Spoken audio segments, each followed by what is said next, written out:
Hi friends, ఇవాళ మనం మన ఛానల్లో ఆనపకాయ కర్రీ చూద్దాం. మసాలా కర్రీ విలేజ్ స్టైల్లో మనం ఆనపకాయ కర్రీని ఎట్లా తయారు చేసుకుందాం అనేది ఇవాళ మనం చూద్దాము. ఈ వీడియో మీకు కనుక నచ్చినట్లయితే like, share and subscribe. So దీనికి కావాల్సిన పదార్థాలు అన్నీ కూడా ఇప్పుడు మనం చూద్దాం. మీరు నా ఛానల్లో ఇదివరకు ఉన్న ప్రీవియస్ వీడియోస్ కూడా చూస్తారని అనుకుంటున్నాను. Please support me, please encourage my channel. First ఆనపకాయని ఈ సైజులో కట్ చేసుకోవాలి. దానికి కావాల్సినవి టమాటోస్, 2 టమాటాలు, 2 పెద్ద ఆనియన్స్, ఉప్పు, కారం, పసుపు, చిల్లీసు, ధనియాల పొడి, కొబ్బరి పొడి, మసాలా దినుసులు, గసగసాలు, జీడిపప్పు, గరం మసాలా. ముందు ఈ ఆనియన్స్ని టమాటాస్ని సపరేట్గా పేస్ట్ చేసి పెట్టుకోవాలి. గసగసాలు, జీడిపప్పు కలిపి పేస్ట్ చేసుకోవాలి. గసగసాలు, జీడిపప్పు ఈ 2 కలిపి మిక్సీ పట్టుకోవాలి. టమాటాలని ప్యూరీ కింద చేసుకోవాలి. బాగా ప్యూరీగా చేసుకోవాలి. గసగసాలు, జీడిపప్పు ఇది గసగసాల పేస్ట్ని ఇలా చేసుకోవాలి. ఇది ఉల్లిపాయ పేస్ట్ చేసుకోవాలి. స్టవ్ వెలిగించుకుని ఒక బాండి పెట్టుకుని ఆయిల్ వేసుకున్నాక అందులో ఈ మసాలా సరుకులు ఉన్నాయి కదా, దాల్చిన చెక్క, షాజీరా, బిర్యానీ ఆకు, లవంగాలు, నెక్స్ట్ మిరియాలు, ఇలాచి.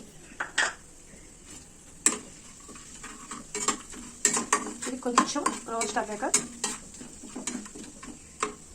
ఇప్పుడు ఇది కొంచెం అయ్యాక ఈ ఆనియన్ పేస్ట్ ఇందులో వేసుకోవాలి.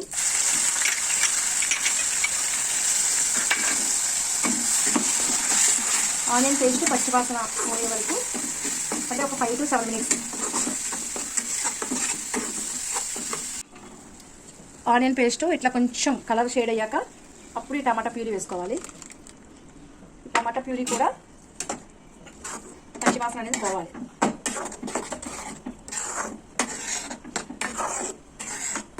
ఇప్పుడు ఇందులో మనం ఏం చేయాలంటే ఒక హాఫ్ గ్లాస్ వాటర్ వేసుకుందాం. కొంచెం ఒక half glass, tea glass water వేసుకుని ఇది బాగా రెండు బాగా కొంచెం బాగా ఉడకాలి. తర్వాత మనం సిమ్లో పెట్టుకుని ఇది కుక్ చేసుకుందాం. చూసారా, ఇట్లా మొత్తం చూసారా, ఇలాగా పైకి ఆయిల్ తేలి చూసారా, ఇది మొత్తం అంతా అంటే పచ్చివాసన పోయింది. ఇప్పుడు ఇందులో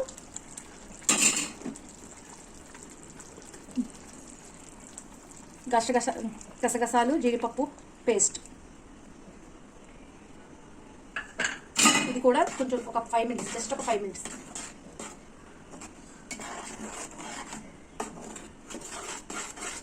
జస్ట్ ఒక 5 minutes పాటు కుక్ చేద్దాం. ఒక 5 minutes.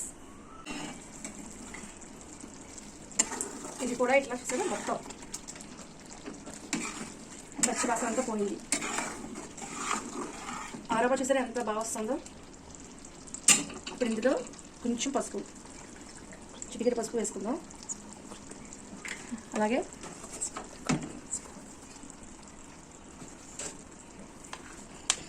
రెండు చిల్లీస్,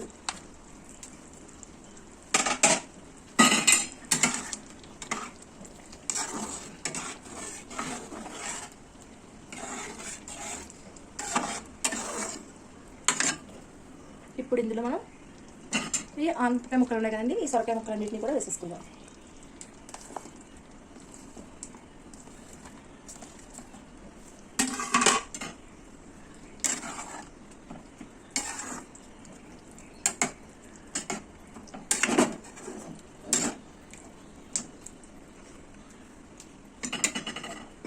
వేసుకున్నాక ఇందులో సరిపడా వాటర్ వేసుకోవాలి.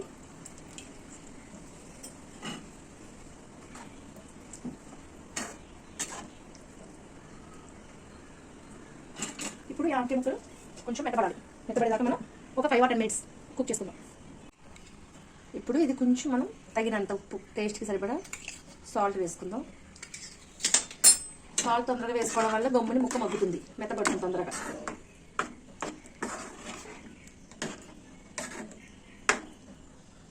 వేసుకున్నాక ఇప్పుడు కొంచెం ఒక మళ్ళీ 5 or 10 minutes పాటు దగ్గర పడే వరకు బాయిల్ చేద్దాం.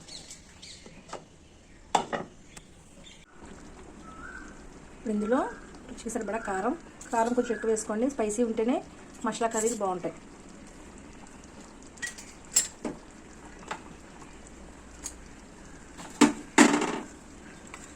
ఒక టేబుల్ స్పూన్ ధనియా పౌడర్, 2 టేబుల్ స్పూన్స్ ఎండు కొబ్బరి పొడి. ఈ గరం మసాలా మనం లాస్ట్లో వేసుకున్నాం.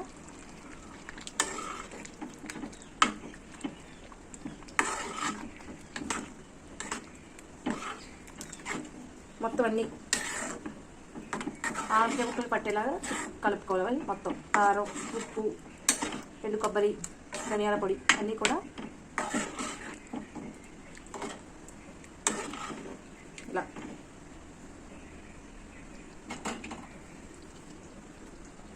జస్ట్ ఒక 5 minutes. చూసారా, ఇది ఆయిల్ మొత్తం పైకి తేలి కర్రీ రెడీ అయిపోయింది. ఎంత కలర్ఫుల్గా ఉందో. ఇందులో లాస్ట్ అండ్ ఫైనల్గా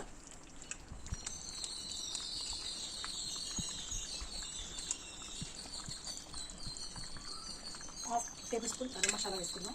గరం మసాలా వేసాక ఎక్కువసేపు కుక్ చేయకూడదు, ఎందుకంటే చేదు వచ్చేస్తుంది.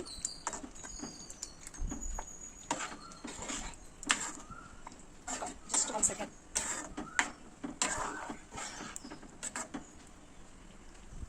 తిప్పేశాక లాస్ట్లో మనం ఫైనల్గా దీనిపైన కొత్తిమీర తరుగు వేసేసుకుందాం. అంతే, ఎంత రుచికరమైన సొరకాయ మసాలా కర్రీ రెడీ. టేస్టీ అయిన ఆనపకాయ మసాలా కర్రీ రెడీ.